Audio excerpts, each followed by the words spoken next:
시대를 초월하는 성경 말씀, 시초성말, 하나님과의 동행. 회복. 성경은 하나님의 백성들이 잠시 이 세상에 와서 이 세상에서 살다가 예수 그리스도 안에서 하나님과 하나님의 나라를 발견하고 다시 그 하나님의 나라로 돌아가는, 본향하려 하는 회복의 이야기입니다. 원래 있었던 그 자리로 다시 돌아가는 것입니다. 우리가 의로운 자로 하나님의 자녀로 발견되는 그 회복의 여정은 오직 믿음으로만 알 수 있습니다. 그러나 사람이 율법을 행하는 행위로 의롭게 되는 것이 아니라 예수 그리스도를 믿는 믿음으로 의롭게 되는 것임을 알고 우리도 그리스도 예수를 믿은 것입니다. 그것은 우리가 율법을 행하는 행위로가 아니라 그리스도를 믿는 믿음으로 의롭다고 하심을 받고자 했던 것입니다. 율법을 행하는 행위로는 아무도 의롭게 될 수 없기 때문입니다. 여러분은 모두 그 믿음으로 말미암아 그리스도 예수 안에서 하나님의 자녀들입니다. 그러므로 우리는 우리가 가고 있는 방향이 어느 쪽인지, 그리고 우리가 지금 어디에 있는지를 알아야 하는 것입니다. 이 세상에서 남들보다 더 가지고 더 누리고 더 높아지는 것이 중요한 것이 아닙니다. 이 세상에 속한 모든 것들은 영원한 것이 아닙니다. 우리는 방향을 점검해야 합니다. 이 세상의 것들을 움켜쥐고 하나님을 등지는 자가 되어서는 안 됩니다. 이 세상의 것을 놓더라도, 이 세상의 것들을 잃더라도 하나님을 향해서 가야 합니다. 돌아가야 합니다. 회복이 되어야 합니다. 돌아온 야곱. 이스라엘의 시작인 야곱의 삶 역시도 돌아온 삶입니다. 회복의 삶입니다. 야곱은 이미 태어나기 전부터 어머니의 태중에 있을 때 선택을 받습니다. 그런데 리브가는 쌍둥이를 배웠는데 그 둘이 태 안에서 서로 싸웠다. 그래서 리브가는 이렇게 괴로워서야 내가 어떻게 견디겠는가 하면서 이 일을 알아보려고 주님께로 나아갔다. 주님께서 그에게 대답하셨다. 두 민족이 너의 태 안에 들어있다. 너의 태 안에서 두 백성이 나뉠 것이다. 한 백성이 다른 백성보다 강할 것이다. 형이 동생을 섬길 것이다. 그러나 야곱은 형 에서보다 자신을 더 사랑한 어머니 리브가로부터 하나님의 언약을 들었을 텐데도 불구하고 세상에 복받기 위해 형 에서의 장자권을 사고 다시 형 에서뿐 아니라 아버지 이삭까지 속이며 이삭의 축복 기도를 받습니다. 그러나 그 이유로 인해 야곱은 도망자의 신세가 되어 어머니의 고향인 밧단 아람으로 가게 됩니다. 분명 하나님이 보내신 길이 아니었습니다. 그때 하나님은 야곱에게 다음과 같은 언약을 주십니다. 주님께서 그 층계 위에 서서 말씀하셨다. 나는 주 너의 할아버지 아브라함을 보살펴준 하나님이요 너의 아버지 이삭을 보살펴준 하나님이다. 내가 지금 누워있는 이 땅을 내가 너와 너의 자손에게 주겠다. 너의 자손이 땅의 티끌처럼 많아질 것이며 동서남북 사방으로 퍼질 것이다. 이 땅의 모든 백성이 너와 너의 자손 덕에 복을 받게 될 것이다. 내가 너와 함께 있어서 내가 어디로 가든지 너를 지켜주며 내가 너를 다시 이 땅으로 데려오겠다. 내가 너에게 약속한 것을 다 이루기까지 내가 너를 떠나지 않겠다. 이 야곱은 20년 가까이 밧단 아람 지역에 머물며 하나님의 연단을 받습니다. 그리고 여러 차례 다시 가나안에 돌아가려고 하나님으로부터 권고를 받습니다. 주님께서 야곱에게 말씀하셨다. 너는 내 조상의 땅 너의 친족에게로 돌아가거라. 내가 너와 함께 있겠다. 나는 베델의 하나님이다. 내가 거기에서 기둥에 기름을 붓고 거기에서 나에게 맹세하였다. 이제 너는 곧 이 땅을 떠나서 내가 태어난 땅으로 돌아가거라. 야곱은 하나님의 이러한 권고와 경고에도 불구하고 버티다 마침내 밧단 아람을 떠나 야복강을 건너오면서 세겜에 머물게 됩니다. 그리고 마침내 디나 사건을 겪으며 하나님의 최후 통첩과 같은 권고 아닌 경고를 듣습니다. 하나님이 야곱에게 말씀하셨다. 어서 베델로 올라가 거기에서 살아라. 내가 너의 형 에서 앞에서 피해 도망칠 때 너에게 나타난 그 하나님께 제단을 쌓아서 바쳐라. 그래야 마침내 돌아온 야곱은 하나님과 진정한 회복을 하게 됩니다. 다시 자신이 있어야 할 자리로 돌아온 것입니다. 자신의 자리를 찾은 것입니다. 성경은 바로 이 이야기를 하는 것입니다. 야곱이 밧단 아람에서 돌아온 뒤에 하나님이 그에게 다시 나타나셔서 복을 주셨다. 하나님이 그에게 말씀하셨다. 너의 이름이 야곱이었지만 이제부터 너의 이름은 야곱이 아니라 이스라엘이다. 하나님이 그의 이름을 이스라엘이라고 하셨다. 돌아온 나오미. 사사들이 다스리던 시대에 가나안 땅에 기근이 들었습니다. 그때 엘리멜렉이라는 사람이 아내 나오미와 두 아들을 데리고 기근이 들지 않은 모압 땅으로 갑니다. 그러나 시간이 지나 두 아들과 결혼한 모압 여인들만 남고 남편 엘리멜렉도 두 아들도 모두 죽습니다. 이때 남편과 아들 둘을 잃은 남겨진 나오미는 결정을 해야 합니다. 모압 땅에서 비참한 자존심을 지키며 죽을 때까지 있느냐 아니면 다시 하나님의 땅 가나안으로 돌아오느냐는 것입니다. 이때 나오미는 돌아옵니다. 하나님과의 회복을 선택한 것입니다.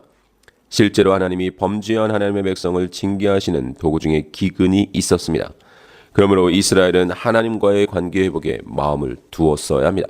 그러나 엘리멜렉의 가족이 그러했듯이 그들은 하나님과의 회복보다는 현실적인 살 길을 택했던 것입니다. 그러나 나오미는 회복의 길을 택한 것입니다. 그 두 사람은 길을 떠나서 베들레헴에 이르렀다.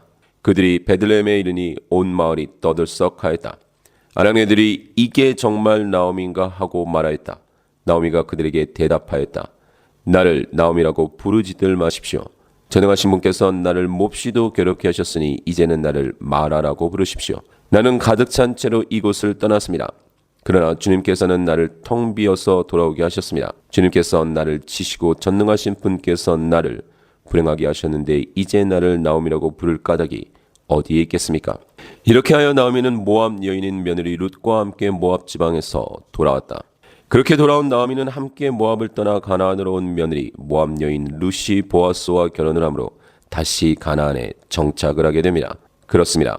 나오미는 겉으로는 가나안 땅을 떠나 모압 땅으로 갔다가 다시 가나안 땅으로 돌아온 것이지만 영적으로는 하나님을 떠나 세상으로 갔다가 하나님의 징계로 말미암아 다시 하나님께로 돌아온 것입니다. 세상의 것들은 모두 잃었지만 오히려 그로 인해 하나님의 자녀로 다시 하나님 품으로 온 것입니다. 이와 같이 성경은 회복의 이야기를 하고 있습니다. 하나님의 백성이 돌아온 이야기를 하고 있습니다. 하나님의 백성들은 하나님께로 와서 다시 하나님께로 가는 것입니다. 돌아온 이스라엘.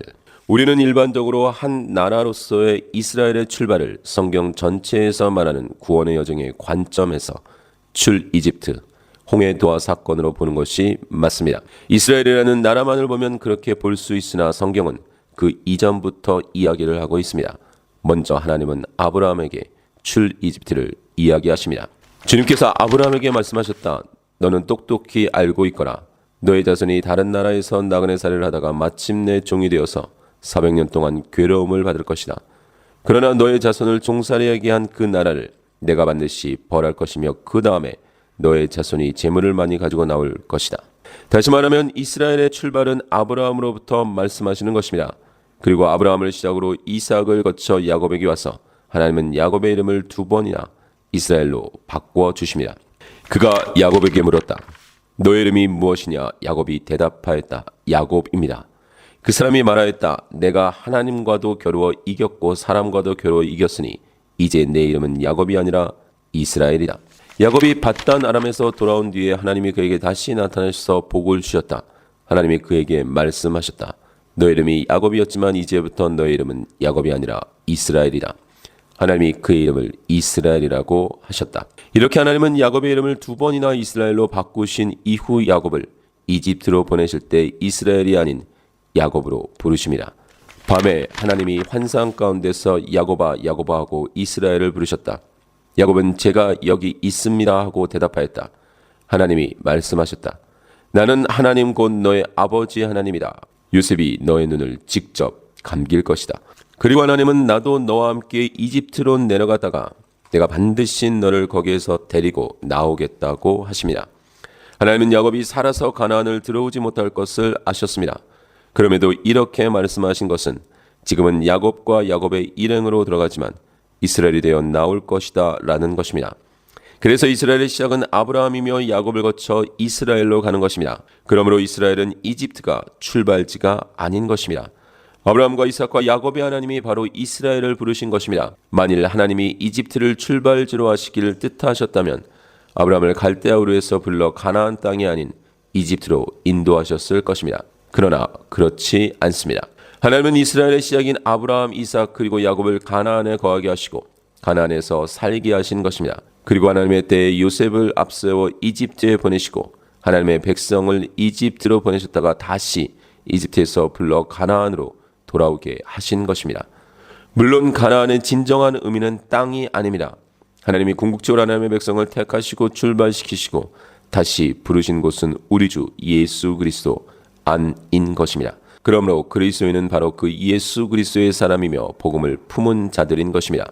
하나님은 세상 창조 전에 그리스도 안에서 우리를 택하시고 사랑해 주셔서 하나님 앞에서 거룩하고 흠이 없는 사람이 되게 하셨습니다. 하나님은 하나님이 기뻐하시는 뜻을 따라 예수 그리스도를 통하여 우리를 하나님의 자녀로 삼으시기로 예정하신 것입니다. 그렇게 이스라엘은 그들의 조상인 아브라함과 야곱으로 믿음 안에서 가나안을 출발하여 이집트에 내려갔다가 모세의 인도로 출 이집트 하게 되고 여호수아의 인도로 가나안으로 들어가게 됩니다. 다시 회복이 된 것입니다. 물론 그 회복이 진정한 회복이 아니었음을 우리는 성경을 통해서 알고 있습니다. 그들은 몸으로는 가나안에 들어갔으나 그들의 마음은 여전히 이집트에 있었고 이집트를 향하고 있었던 것입니다. 그들은 모세를 원망하며 말하였다. 이집트에는 묫자리가 없어서 우리를 이 광야에다 끌어내어 죽이려는 것입니까? 우리를 이집트에서 끌어내어 여기서 이런 일을 당하게 하다니 왜 우리를 이렇게 만드십니까? 이집트에 있을 때 우리가 이미 당신에게 말하지 않았습니까? 광야에 나가서 죽는 것보다 이집트 사람을 섬기는 것이 더 나으니 우리가 이집트 사람을 섬기게 그대로 내버려 두라고 하지 않았습니까? 이스라엘 자손의 온 회중이 그 광야에서 모세와 아론을 원망하였다. 이스라엘 자손이 그들에게 항의하였다. 차라리 우리가 이집트 땅 거기 고깃가마 곁에 앉아 배불리 음식을 먹던 그때 누가 우리를 주님의 손에 넘겨주어서 죽게 했더라면 더 좋을 뻔하였습니다. 그런데 당신들은 지금 우리를 이 광야로 끌고 나와서 이 모든 회중을 다 굶어 죽게 하고 있습니다. 그러나 거기에 있는 백성은 몹시 목이 말라서 모세를 원망하며 모세가 왜 그들을 이집트에서 데려왔느냐고 그들과 그들의 자식들과 그들이 먹이는 집짐승들을 목말라 죽게 할 작정이냐고 하면서 대들었다. 이스라엘 자손 가운데 섞여 살던 무리들이 먹을 것 때문에 탐욕을 품으니 이스라엘 자손들도 또다시 울며 불평하였다. 누가 우리에게 고기를 먹여줄까? 이집트에서 생선을 공짜로 먹던 것이 기억이 생생한데 그 밖에도 오이와 수박과 부추와 파와 마늘이 눈에 선한데 이제 우리 눈에 보이는 것이라고는 이 만나밖에 없으니 입맛마저 떨어졌다. 너는 또 백성에게 이렇게 말하여라. 내일을 맞이하여라 하니 너희는 스스로를 거룩하게 하여라. 너희가 고기를 먹게 될 것이다. 누가 우리에게 고기를 먹이려나. 이집트에서는 우리가 참 좋았었는데 하고 울며 한 말이 나 주에게 들렸다. 이제 나 주가 너희에게 고기를 줄 터이니 너희가 먹게 될 것이다. 온 회중이 소리 높여 아우성쳤다. 백성이 밤새도록 통곡하였다. 온 이스라엘 자손이 모세와 아론을 원망하였다. 온 회중이 그들에게 말하였다. 차라리 우리가 이집트 땅에서 죽었더라면 더 좋았을 것이다. 아니면 차라리 우리가 이 광야에서라도 죽었더라면 더 좋았을 것이다. 그런데 주님은 왜 우리를 이 땅으로 끌고 와서 칼에 맞아 죽게 하는가? 왜 우리의 아내들과 자식들을 사로잡히게 하는가? 차라리 이집트로 돌아가는 것이 좋겠다. 그들은 또 서로 말하였다. 우두머리를 세우자. 그리고 이집트로 돌아가자. 백성은 모세와 다투면서 이렇게 말하였다. 우리의 동족이 주님 앞에서 죽어 넘어졌을 때 우리도 죽었더라면 좋을 뻔하였어. 어쩌자고 당신들은 주님의 총회를 이 광야로 끌고 와서 우리와 우리의 가축을 여기에서 죽게 하는 거요. 어찌하여 당신들은 우리를 이집트에서 끌어내어 이 고약한 땅으로 데리고 왔어. 여기는 씨를 뿌릴 곳도 못 되어 무화과도 포도도 석류도 없고 마실 물도 없어. 그러나 우리 조상들은 그의 말을 들으려고 하지 않았다. 그를 제쳐놓고서 이집트로 돌아가고 싶어하였다. 그래서 그들은 아론에게 말하였습니다. 우리를 인도할 신들을 우리에게 만들어 주십시오. 이집트 땅에서 우리를 이끌어내온 그 모세가 어떻게 되었는지 우리는 도무지 모르겠습니다. 그래서 하나님은 선지서를 통해 하나님의 백성들에게 돌아오라고 하신 것입니다. 진정한 회복을 향해서 가자고 하신 것입니다. 이스라엘 자손아 너희가 그토록 거역하던 그분께로 돌이켜라. 야곱아 이런 일들을 기억하여 두어라. 이스라엘아 너는 나의 종이다. 내가 너를 지었다. 너는 나의 종이다. 이스라엘아 내가 너를 절대로 잊지 않겠다. 내가 너의 죄를 짙은 구름을 거두듯 없애버렸으며 너의 죄를 안개처럼 사라지게 하였으니 나에게로 돌아오너라. 내가 너를 구원하였다. 너희는 만날 수 있을 때 주님을 찾아라. 너희는 가까이 계실 때 주님을 불러라. 악한 자는 그 길을 버리고 불의한 자는 그 생각을 버리고 주님께 돌아오너라. 주님께서 그에게 긍휼을 베푸실 것이다. 우리 하나님께로 돌아오너라.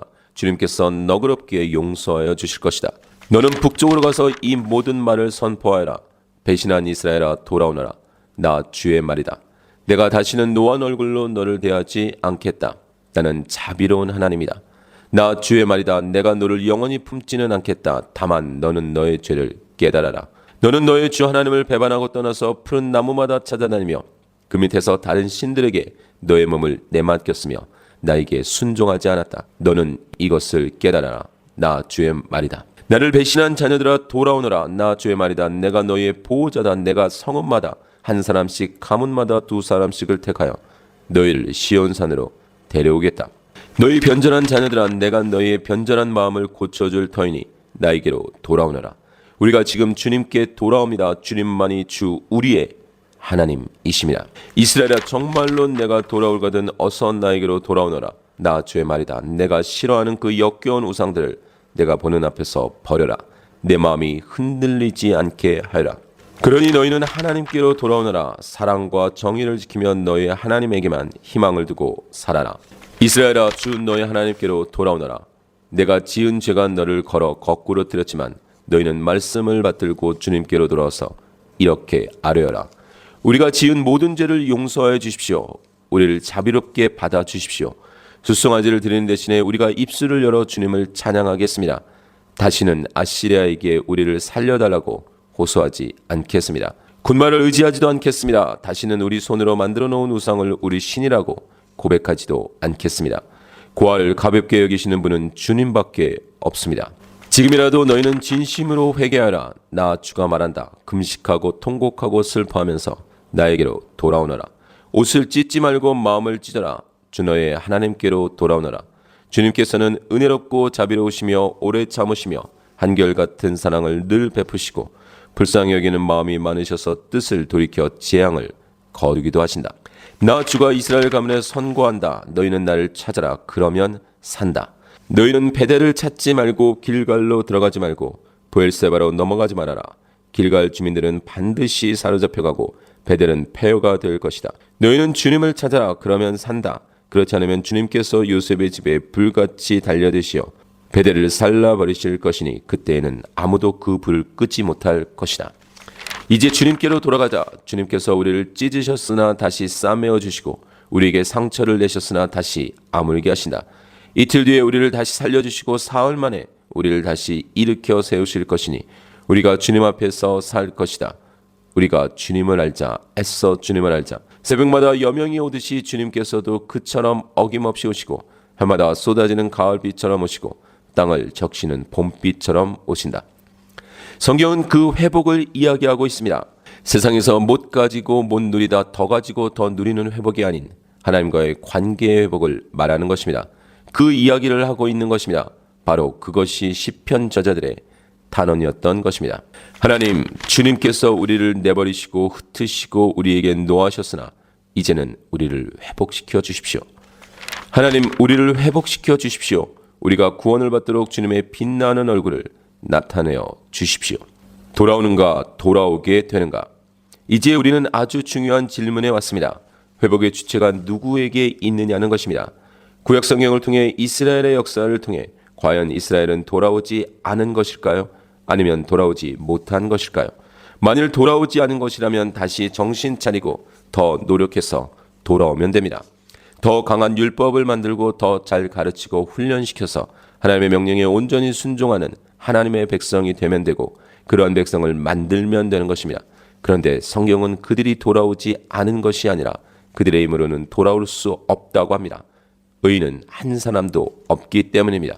예루살렘에 사는 사람들아, 예루살렘의 모든 거리를 두루 돌아다니며 돌아보고 찾아보아라. 예루살렘의 모든 광장을 샅샅이 뒤져보아라. 너희가 그곳에서 바르게 일하고 진실하게 살려고 하는 사람을 하나라도 찾는다면 내가 이 도성을 용서하겠다. 어리석은 사람은 마음속으로 하나님이 없다 하는구나. 그들은 한결같이 썩어서 더러우니 바른 일을 하는 사람이 아무도 없구나. 주님께서는 하늘에서 사람을 굽어보시면서 지혜로운 사람이 있는지 하나님을 찾는 사람이 있는지를 살펴보신다. 너희 모두는 다른 길로 빗나가서 하나같이 썩었으니 착한 일을 하는 사람이 하나도 없구나. 그렇습니다. 하나님과의 회복은 죄인인 이스라엘 백성들의 힘으로는 가능하지 않습니다. 하나님이 회복시켜 주셔야 하는 것입니다. 구약성경에서 하나님이 끊임없이 돌아오라고 말씀하신 것은 이스라엘이 돌아올 수 있기 때문에 다시 노력하고 다시 헌신해서 마침내 그 회복의 지점까지 오라는 것이 아니었습니다. 오히려 죄인인 이스라엘이 거룩하신 하나님께 오려고 하면 할수록 올 수 없음을 깨달으라고 하신 것입니다. 그래서 주신 것이 율법입니다. 이스라엘은 마침내 하나님께 돌아오지 못함으로 끝끝내 열방의 신들을 섬기다가 하나님에게 멸망을 당하고 맙니다. 그리고 이어진 선지서는 이제 그 회복의 주체로 하나님이 등장하시는 것입니다. 그때가 오면 내가 이스라엘 가문과 유다 가문에 새 언약을 세우겠다. 나 주의 말이다. 이것은 내가 그들의 조상의 손을 붙잡고 이집트 땅에서 데리고 나오던 때 세운 언약과는 다른 것이다. 내가 그들의 남편이 되었어도 그들은 내 언약을 깨뜨려 버렸다. 나 주의 말이다. 그러나 그 시절이 지난 뒤에 내가 이스라엘 가문과 언약을 세울 것이니 나는 나의 율법을 그들의 가슴 속에 넣어주며 그들의 마음판에 새겨 기록하여 나는 그들의 하나님이 되고 그들은 나의 백성이 될 것이다. 나 주의 말이다. 그러면 그들이 나의 백성이 되고 나는 그들의 하나님이 될 것이다. 그때 내가 그들에게 한결같은 마음과 삶을 주어 그들이 언제나 나를 경외하여 그들 자신뿐만 아니라 그들의 자손들까지도 길이 복을 받게 하겠다. 그때에는 내가 그들과 영원한 언약을 맺고 내가 그들에게서 영영 떠나지 않고 그들을 잘되게 할 것이며 그들의 마음속에 나를 경외하는 마음을 넣어 주어서 그들이 나에게서 떠나지 않게 하겠다. 그리고 내가 너에게 맑은 물을 뿌려서 너희를 정결하게 하며 너희의 온갖 더러움과 너희가 우상들을 섬긴 모든 더러움을 깨끗하게 씻어주며 너희에게 새로운 마음을 주고 너희 속에 새로운 영을 넣어주며 너희 몸에서 돌같이 굳은 마음을 없애고 살갗처럼 부드러운 마음을 주며 너희 속에 내 영을 두어 너희가 나의 모든 율례대로 행동하게 하겠다. 그러면 너희가 내 모든 규례를 지키고 실천할 것이다. 그때에는 내가 너희 조상에게 준 땅에서 너희가 살아서 너희는 내 백성이 되고 나는 너희의 하나님이 될 것이다. 이스라엘아, 이제 너희는 알게 될 것이다. 내가 너희 가운데 있다는 것과 내가 준 너희의 하나님이라는 것과 나 말고는 다른 신이 없다는 것을 깨닫게 될 것이다. 나의 백성이 다시는 수치를 당하지 않을 것이다. 그런 다음에 내가 모든 사람에게 나의 영을 부어주겠다. 너희의 아들, 딸은 예언을 하고 노인들은 꿈을 꾸고 젊은이들은 환상을 볼 것이다. 그때가 되면 종들에게까지도 남녀를 가리지 않고 나의 영을 부어주겠다. 길이요 진리요 생명으로 오신 예수님. 예수 그리스도는 하나님이심이라. 하나님이 사람에게 임하신 것이 아니라 하나님이 사람으로 오신 것입니다. 거룩하신 하나님이 죄인들을 위해 그 회복의 길을 여시기 위해 그 죄의 형벌을 감당하시기 위해 사람으로 오신 것입니다. 죄인을 그들의 죄로부터 구원하여 하나님과의 온전한 회복을 이루시기 위해 오신 것입니다. 마리아가 아들을 낳을 것이니 너는 그 이름을 예수라고 하여라. 그가 자기 백성을 그들의 죄에서 구원하실 것이다. 하나님이신 예수님은 바로 그 회복의 길을 여시고 만드시기 위해 바로 그 회복의 길이 되어 오신 것입니다. 예수께서 그에게 말씀하셨다. 나는 길이요 진리요 생명이다. 나를 거치지 않고서는 아무도 아버지께로 갈 사람이 없다. 돌아온 둘째 아들. 예수님은 십자가를 지심으로 그 구원의 길, 회복의 길을 여시기 전에 비유를 하나 말씀하십니다. 바로 두 아들을 두었던 한 아버지의 이야기이고 우리가 잘 아는 둘째 아들 탕자의 이야기입니다. 예수님은 그 둘째 아들의 이야기를 말씀하시기 전에 잃어버린 양의 비유와 잃어버린 드라크마의 비유를 말씀하십니다. 사실 이 세 가지 비유는 한 비유입니다.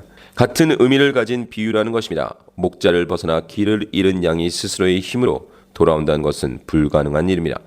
그리고 생명체가 아닌 드라크마 역시 주인이 그 스스로 돌아올 수 없는 드라크마를 찾아 나서지 않는다면 절대로 발견되어질 수 없는 것입니다. 그리고 이어지는 비유가 바로 둘째 아들 비유인 것입니다.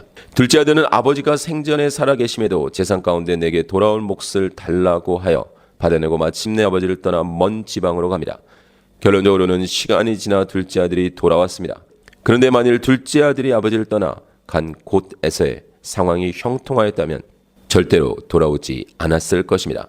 바로 원치 않은 아내들을 통해 자녀들을 낳고 자녀들 사이에 갈등을 겪으며 또한 장인과 처남들과 갈등을 겪으며 어쩔 수 없이 밧단 아람을 떠나 가나안에 돌아온 야곱과 남편과 두 아들을 잃고서야 모압 땅을 떠나 가나안으로 돌아왔던 나오미와 같은 것입니다.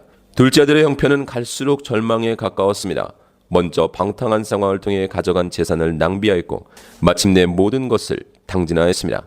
그리고 그 지방에 크게 흉년이 들고 그는 아주 궁핍하게 되었습니다. 얼마나 궁핍했으면 이스라엘 사람들이 혐오하는 짐승인 돼지치기를 하였습니다. 다른 직업을 가질 수 없을 정도의 비참함이었다는 것입니다. 그러나 그의 형편은 나아지지 아니하였고 돼지가 먹는 쥐염 열매라도 먹고 싶었지만 그것조차 주는 사람이 없었습니다. 둘째 아들은 이와 같이 그 비참함이 극치에 다다르자 그제서야 정신을 차리게 됩니다. 야곱의 경우와 나오미의 경우와 다르지 않습니다. 둘째 아들의 실패는 집을 나가고 아버지를 떠난 둘째 아들의 무능력으로 볼 수도 있겠지만 모든 상황을 주관하시는 하나님이 둘째 아들이 돌이킬 수밖에 없는 상황을 만들고야 마시는 것입니다. 성경은 둘째 아들이 제 정신이 들었다고 표현하고 있지만 하나님이 둘째 아들이 제 정신이 들도록 하신 것으로 보는 것이 맞습니다. 회복의 주체는 무리를 떠나 스스로 돌아올 수 없는 어린 양에게도 잃어버려진 무생물 드라크마에게도 그리고 철저한 죄인도 아닌 것입니다. 그들이 다시 아버지이신 하나님께로 돌아오는 것은 모두 불가능한 일입니다. 그래서 돌아옴의 주체, 회복의 주체는 하나님이신 것입니다. 우리는 수시로 우리의 방향을 점검해야 합니다. 그저 쉬지 않고 달린다고 해서 되는 것이 아닙니다. 우리의 이 세상에서의 인생이 주 예수 그리스도를 믿는 믿음 안에서 회복으로 가고 있는지 아니면 역방향으로 가고 있는지를 점검해야 합니다. 이 세상에서 더 가지고 덜 가지고의 문제가 아닙니다. 이 세상에서 더 힘이 있고 없고의 문제가 아닙니다. 이 세상에서 더 높은 지위를 가지느냐 더 낮은 지위를 가지느냐의 문제가 아닙니다. 이 세상에서 더 가지고 더 힘이 있고 더 높은 지위를 가지고 있어도 하나님의 사람으로 믿음 안에서 사는 사람들이 있고 오히려 그러한 세상의 자랑들로 인해 하나님을 등지고 사는 자들이 있습니다. 또한 이 세상에서 덜 가지고 더 낮은 지위에 더 힘이 없고 하나님께 나오는 자들이 있고 그럼에도 불구하고 끝까지 하나님을 등지고 가는 사람들이 있습니다. 방향이 중요합니다. 회복이 중요합니다. 나의 영적인 위치를 점검하며 하나님의 사람으로 하루하루를 그 회복 안에서 살아가야 하는 것입니다.